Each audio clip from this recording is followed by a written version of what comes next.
guys, welcome back to my channel. Today I'm going to bring you my September wrap up, so all the books that I read in September. Now I read 6 books total in September. I'm going to count the first one as mostly read in that month because it was over 700 pages according to my Kindle, and I read probably about 200 before September officially started, but I read the rest of it in that month, so I'm going to count it as that. It also coincides with my prompts that I picked out from my jar, so if you haven't watch that video. I'll link it below. And it was to pick a book that had the time of the day in the title. So the first one did actually have that, and I didn't realise until after I uploaded the video that the book I was at that time reading had the time of the day in the title. So I figured I'd finish reading that one because it was one of the prompts I picked. I can't remember all of the prompts, so as I say, I will link the video below if you want to check that out.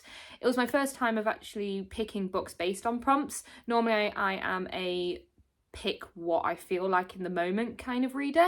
I've tried to plan ahead of time for the books I'm going to read. These ones to my left here are actually my October reads. So I picked all these based on how I felt around them, like Halloweeny vibes. But I've also done a video on that just before this one about my October reads. I am pretty behind getting this September wrap up bringing it out because I was delayed in getting my October reads out. I can't remember why, but everything got pushed behind, and anyway, I'm bringing this out to you now. Now, I've never done a wrap-up before, so I'm not entirely sure how well this is going to go. Basically, I'm just going to give you what I thought about the book, my ratings. I'll try not to go too much in depth about the book in case you haven't read it and you do want to read it. I don't want to give any spoilers, but I will just generally give you an idea of how I felt, why I gave it the stars I gave it, etc. So the first book I read, as I said, on my Kindle. I don't have it anymore because it was a Kindle Unlimited book, I believe, so I gave it back. That's kind of what you have to do, right? And it was A Mother of Death and Dawn by Carissa Broadbent, the final book in that series. And I gave it, I need to check my notes because I keep forgetting what I gave it.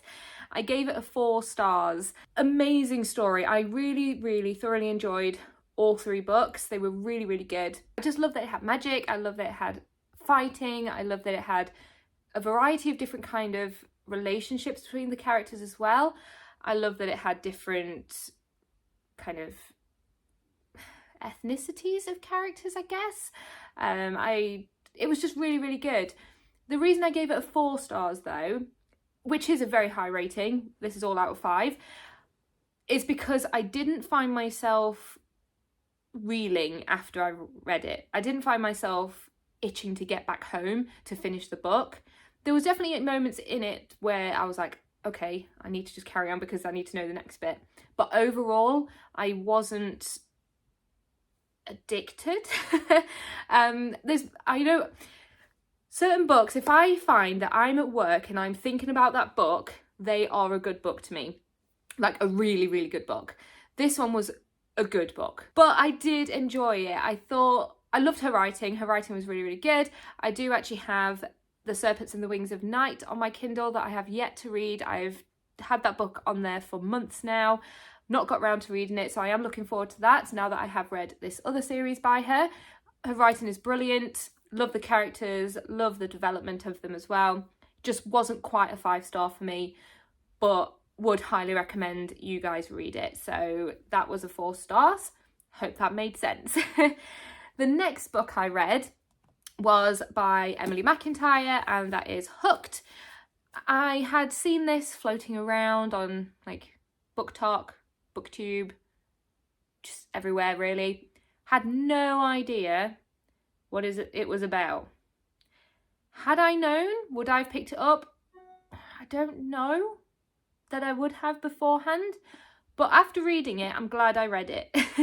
It is a really good story. I love that she took, this is going to be really strange, she took our childhood favourite characters and made them very much a adult book, but without it being weird. So use the characters from Peter Pan without actually saying like Peter Pan and things like that. If you've read this book, I hope you know what I mean.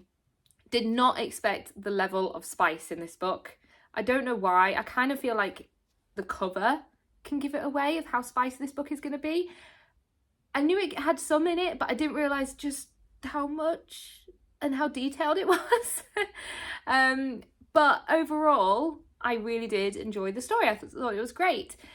Not my level of fantasy. I don't think it is actually classed as a fantasy at all. No, I don't think it is. But I did enjoy it. But I did have to rate it 3.75 purely because it isn't normally a book I would really enjoy. I enjoyed it, but it wasn't my ultimate favourite kind of book to have. I really do enjoy fantasy being in there. There was none of that in here. But I really enjoyed the twist of the characters, how Emily used James, Hook, Smee, who else? Michael, I can't remember who else. I think that was pretty much it. Wendy, of course, the main character. It was good. And I do have the rest of her series. I don't know where they are on this bookshelf. Where have I hidden them? Oh, they're behind Jack. They're just here. So I do have the rest of her series and I am looking forward to reading them. I do like that these are all standalones as well. That got some points there because I have a lot of series that I just have to get through, and any standalones that have a really good story about them I enjoy. But it did end up being a 3.75 for me. So again, it wasn't a book that I found myself at work thinking, I need to get home to read it. I need to know what happens next. But it was good, so highly recommend that one as well. I know a lot of people say when they hear 3.75, it doesn't sound good, but I know a lot of booktubers, it is good. It is a good rating. I think if anything's like 2 or below, that's not pretty bad. That's a low rating book. Not pretty bad. It's a bit, I wouldn't read that again kind of book for me. So that's an indication of my rating there. Now, book number 3, I'm just scrolling my notes again because, as I say, I can't remember everything. And I did have to think about some of these books because that's another reason why some of them have got ratings that they did have.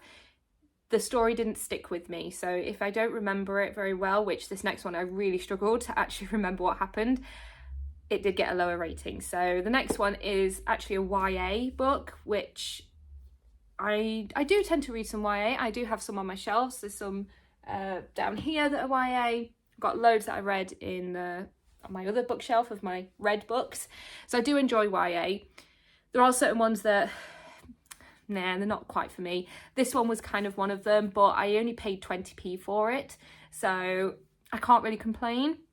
And that is The Girl of Ink and Stars. Now, if I had read this as a younger person, I think I really would have enjoyed it. It was a nice little digestible book. It didn't take me long to read, and the story is good. I think it follows, I think she's 11, a girl that's 11. She's a daughter of a cartographer.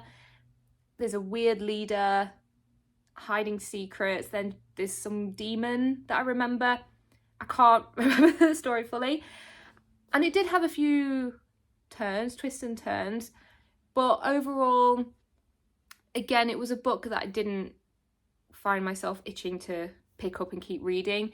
Parts I did have to force myself to read. Parts it did get actually like, oh, what's going to happen next? But those were not very often. I found myself really having to push through more so than actually wanting to pick it up. What did I rate this one? I didn't actually. Oh no, I did. I rated it 2 stars. So this one is a 2-star read for me. Again, like I say, if I was younger and I'd read this, I think I would have absolutely loved it. Isn't. It's got fantasy elements in there, which is great, but it just wasn't for me. But I would recommend it to young adults. Really, really good fun. Just not for me. Yeah. But 20p, I couldn't complain. I picked this up on a car boot. There's pictures of, the borders are really, really pretty. Yeah, it was easy read. It was an easy read. So maybe 2 stars is a little bit too low. Maybe 2.25, 2.5, I think. I think 2.5. Let's go 2.5 because I did find some part of it interesting and I did want to turn the page, but wasn't very often. But if you've read this one, do let me know what your rating is. definitely would read it if would have enjoyed it more if I was a younger reader, for sure. So that's that one. I'm scared about the next one because I don't think I've rated it low. But I know a lot of people absolutely love this book, which is why when I picked it up, I was up here. My expectations were super duper high because everyone was raving about it. BookTok, BookTube, everywhere that people post about the books that they're reading.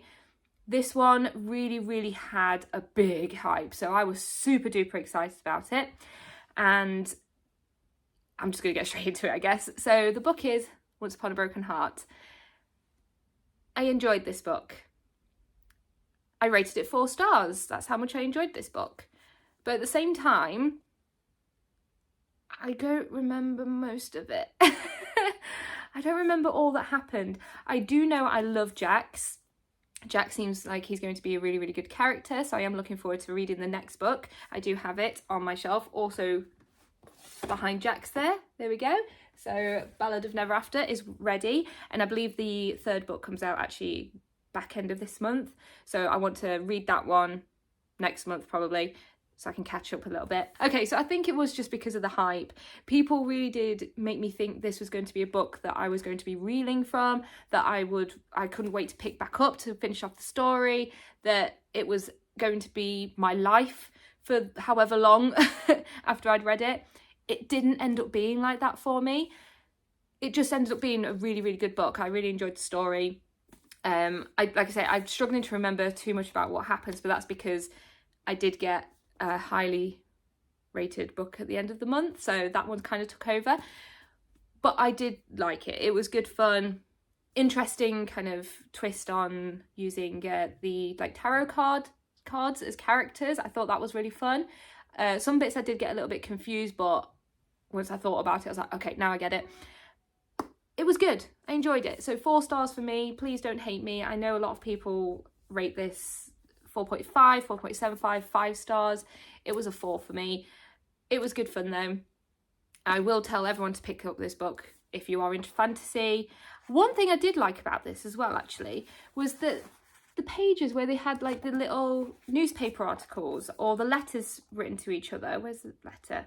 Here we go. And the little letters. I thought that was interesting, so I did enjoy that because you don't see things like that in many books, and it definitely made you end up reading it a lot quicker. I did read this in 2 days, I think, because we was travelling, we was going camping and such. Good book. Can't wait to read the next one. It is going to be probably part of my November. I think I've got a plan for my November reads, which I'll obviously bring out at the end of this month. Enjoyed this one. Good book. 4 stars. Now, the next one I had never heard of. Hadn't heard of Scooby. Not seen it anywhere, not heard about it, not heard anyone talk about it. I was in a discounted bookshop, so I saw it, I read the quick look on the back, thought the cover was pretty, and I was like, I'm just going to buy this one because it was really cheap. And that is The Hand, the Eye and the Heart. Now, first of all, can we appreciate the stunningness of this cover? As with Once Upon a Broken Heart. I mean, these are stunning covers. Very, very pretty. Love them. As I say, no idea. What was this about? I should have looked on Goodreads, but I didn't. I just purchased it because it was cheap, and I thought I need to start just picking up books and out of my usual sort of realm or style or themes of books, because I might find one I really enjoy. This one, The Hand, the Eye and the Heart by Zoe Marriott. 3.75. I rated this 3.75. Why? I'm going to tell you. This is a kind of retelling of Mulan, which I thought that's quite cool. I feel like you don't really get many retellings of her story. So I was like, okay, I'm going to see. I'm going to enjoy this one. With a fantasy twist, she has some powers, which I thought was quite fun. Not very, not big, extravagant powers, but something that she could use. I don't want to give you too much away, which I thought was great. Another aspect I liked of this one was the sort of LGBTQ plus elements in there. The love interests. She had a love interest for a male, 2 males actually. But then there was a twist at the end, which led it to be more of have an LGBTQ plus feel to it, which I did enjoy. I don't normally pick up books like that. No reason why. I just don't seem to pick up books with that sort of element in it. And after reading this one, I probably should pick up some more because it was quite fun and interesting to read. And this one definitely had a small element about it, and the ending was really sweet as well. And I just didn't expect it. So I feel like 3.75 is a little bit harsh. But again, it didn't leave me feeling desperate to pick it back up again straight away. I mean, I definitely read it easy peasy, flew through it, but I could easily not have picked it back up for a little bit. But overall, I did enjoy it. It was fun. I enjoyed a Mulan retelling. Her name's not Mulan, it's Zilan. I'm terrible with Asian names that are not Japanese. If they're not Japanese names, I can't say them. And I mean, it had big writing, so it did make it very quick to read. But it did have some nice twists, good fun twists at the end, which I didn't expect. Maybe I should, no, I think I'm going to stick with 3.75. I was wondering if I needed to make it a 4, but honestly, this one was still better than this one for me. Maybe I need to make this a 4.25 and this a 4. Let's do that. This is now a 4, 2.25, this is now a 4. Because I feel like 3.75 is a bit too low for it. So if you've never heard about this one, pick it up. Because it's good. It was fun. I enjoyed it. Just wasn't fully like a grabbable book for me, a story. It just didn't make me like eager to know.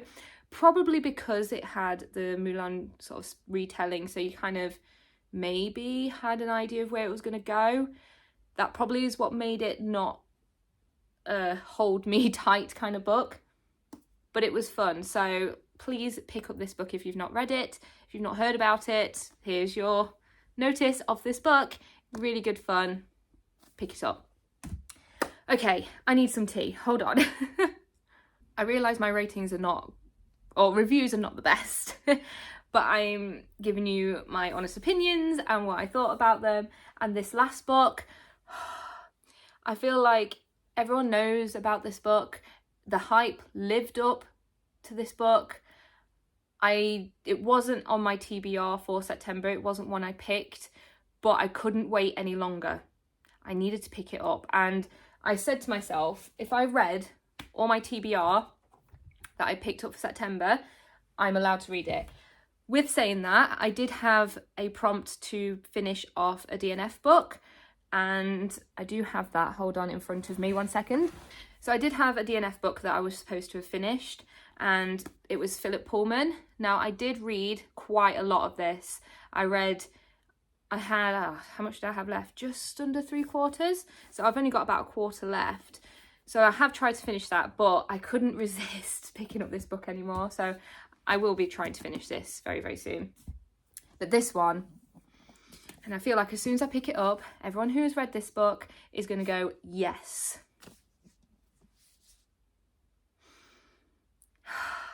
This book has me reeling. This is exactly what I mean with a book that keeps me wanting to pick it up. Desperate to finish work so I can read more. Every moment I was not reading this book, I was thinking about this book. Now, I've read quite a lot of books for me this year. I'm on book 33, I think, at the moment for the year, which this year has been my year of actually reading a lot more. In the past, I probably wouldn't have read 33 books in 6 years, 7 years, so 33 in 1 year, and we're not even done yet, is great. And out of the 32 that I've finished, 2 books this year have left me feeling this way.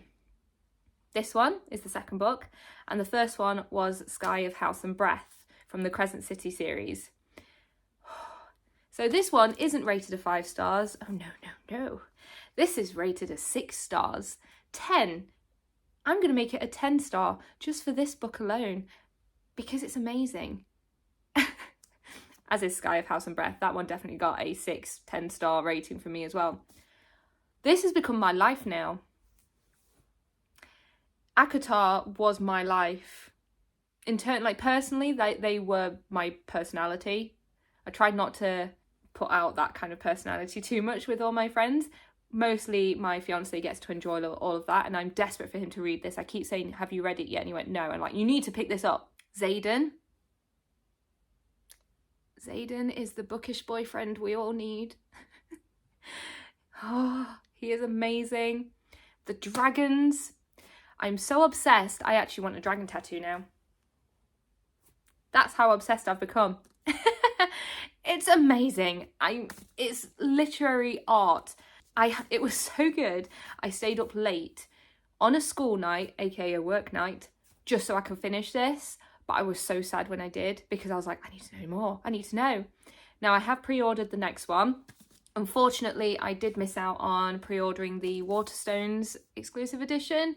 I was really hoping I was going to be able to get it, but they'd ran out, and I was like, I can't wait for them to bring out some more stock. I just need to get this book when it is released. So I do have just the same as this one, just the regular copy hardback on pre-order. I've just seen today actually that they've got some of these Waterstones exclusive editions with the sprayed edges, and I'm like, do I buy it? But part of me is like, I can't, because I'm obsessed, but I'm not so obsessed that I need every edition. I just think that's kind of pointless to me. I've got this one, this is fine. All I need are the words on the page. I don't need anything sprayed nicely unless I was buying it first hand with the sprayed, which I have done for, well, I don't know if it's got sprayed edges, but I have pre-ordered the Waterstones exclusive edition of the next Crescent City book. Gosh, I've got Iron Flame in my head, so I'm going to say it wrong. I can't remember the third one, what it's called, because I've just got Iron Flame stuck in my head. But I have pre-ordered the exclusive edition for that. But why is it? Anything I like, I put it on my head. I don't know. I did actually do that at one point in this book. That's just reminded me. I remember reading one part of it and going, ah! And I can't remember which part I did that at. That's annoying that I can't remember, because I found, to be fair, the whole book I was doing that, but there was one particular part that I remember putting the book on my head, and it's bugging me that I can't remember what it was. But this is amazing.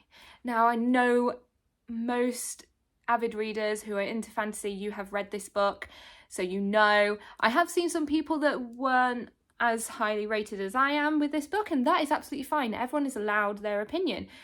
I absolutely love this. Some people just love it, and that's okay. Some people weren't feeling it. But for me, this is my personality now until I read the next one, which is still going to be the same kind of personality, isn't it? It's so hard to continue reading after you've had a 6-star, 10-star read. I just can't wait for the next one. I really can't wait. So please, if you are into fantasy, read this book if you haven't already. I'm pretty sure the whole world has probably read this book by now. Anyone that's been able to see it, you've read this. I managed to pick my copy up from the Works for £10, so I was happy about that too. Get a little bit of a bargain, especially because I'm going to be paying £19 I think for the next one. It was a good high to finish on in September.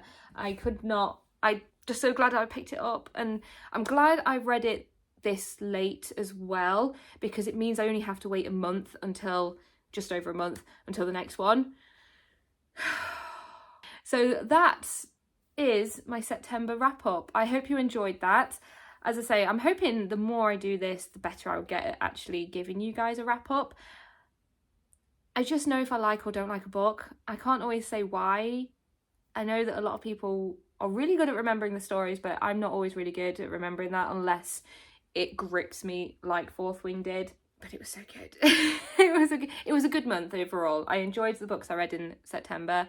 I'm hoping to get the same sort of feels for this month, reading these books. A few YA in here as well, so that's absolutely fine. But I am looking forward to November because I have a plan for the books I want to read then. And I'm also hoping to try and do some vlogging at some point. I don't know how that's going to turn out or when I'm going to do that. I am actually out with friends tomorrow and we are going to the Waterstones. We're going to Waterstones, so I don't know whether to try and vlog their day out. I'll see how I feel, see how it goes. Please like, comment and subscribe if you enjoyed this video. Let me know if you've read all of those books, any of those books. If you haven't read any, are you going to pick them up? Tell me your ratings. No spoilers as well, please, for anyone that hasn't read those books and wants to read them. Please try not to put any spoilers out there. And yeah, I will see you in a video very, very soon. Thank you for watching. Bye.